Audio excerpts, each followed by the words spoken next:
What's going on, guys? I'm the Broke Collector, here today with a review for the Ursa Major Build-A-Figure Ultron. Now, real quick, let's take a look at the packaging. There's where Ultron would have been. There's a top spot varnish of Ultron. There's a picture of the side of classic Ultron. Read up, pause, and follow. Read it right now. There's the rest of the figures. There's a Build-A-Figure.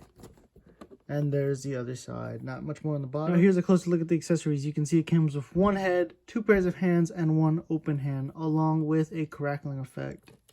Now taking a closer look at this crackling effect, it is looking very clean, very nice. I love how it came out. And the head came out pretty nice too. Kind of wish it was painted black as well, with some black linings in it, but I can't complain. Don't even see any scuffage or marbling in it at all. And here's a closer look at the fisted hands.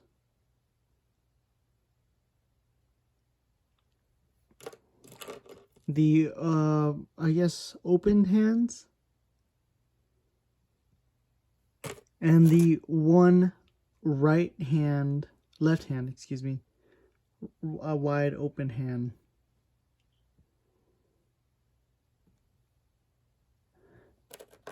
And here's the Ultron out of the packaging, looking awesome.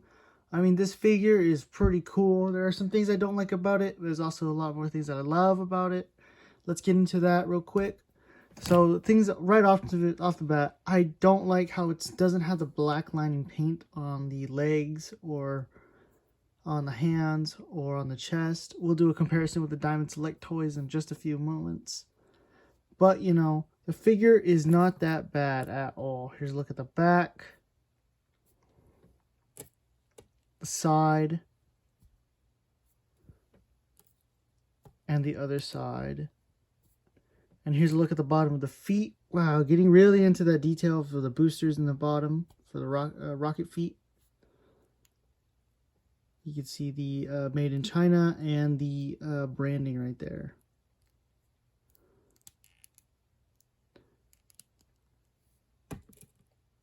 Looking awesome. I really do like this Ultron. You know, like I said, there are those small little details that I don't like, but it is based off of a classic Ultron, which is great, and I love it. Now let's get into the size. Here he is next to the Diamond Select Ultron. Now, I love this Ultron right here. However, he is probably a little too big. You know, but if only, I love how it's shiny. This one is more shinier, but I also wish that it had some little details right here that this one's missing. The black spot lining, the outlining on it. Maybe if they would have painted this red, that would have been nice, the inside of the mouth. And like I said, if it would have come with another hand like that one, but it didn't. It only came with the two pairs of hands and the one open hand. But you know, it's all right. Another thing is that they did, what I liked about the Marvel Legend one is that they actually almost did a better job, I think, a pretty good job for getting the rocket boosters down. But you know, Diamond Select did it better. However, I like how this one has double jointed elbows, but this one does not. That was, when I got this figure, that was alright. I was like, it's okay, you know. Sacrifice, it's what this figure lacks, it makes up within paint, size, and just pure detail, I think. Like, you could see some of the black painting right there on that gunmetal gray. Oh, pretty good figure too. I recommend that if you see this figure, you should buy it still. It's a good figure. You could also army build with it. So here he is next to one of my favorite Ultron toys from my childhood. I don't know exactly what it's from. I just remember it, and it's beat to shit. But you know what? All that beat to shit makes it look even better. Here he is next to the Hulkbuster Vision. And here he is next to Hank Pym. And here he is next to the Modular Iron Man. And here's the Mr. Hyde Iron Man and the Deluxe War Machine. Now, not too bad. Kind of wish he was a little taller. Maybe because I have a... Nope. Kind of wish he was a little taller. But, you know, it's alright. And here he is next to my last review, the Absorbing Man Ben Reilly Spider-Man. And here he is next to the HasLab Sentinel. And here he is next to Ben Reilly.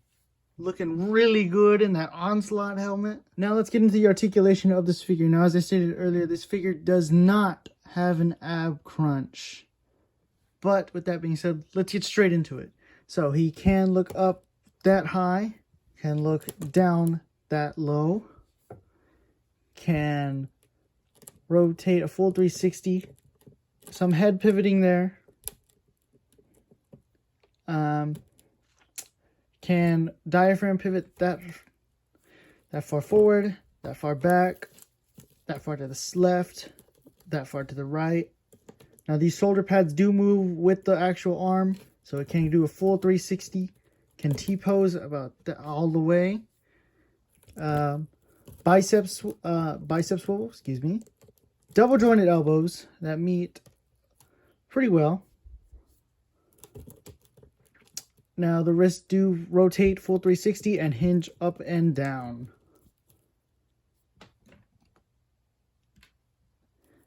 Now he does have a waist swivel. Can kick forward that a tiny bit, or pretty high. Back a tiny bit. Can do the splits that about that much. Upper thigh cut. Double jointed knees. Now he does have boot rotation. Ankles do move down. They do move up about that high. And he does have ankle pivot. God damn it. Now, like I said, I really do like this figure. I give it a 8 out of 10.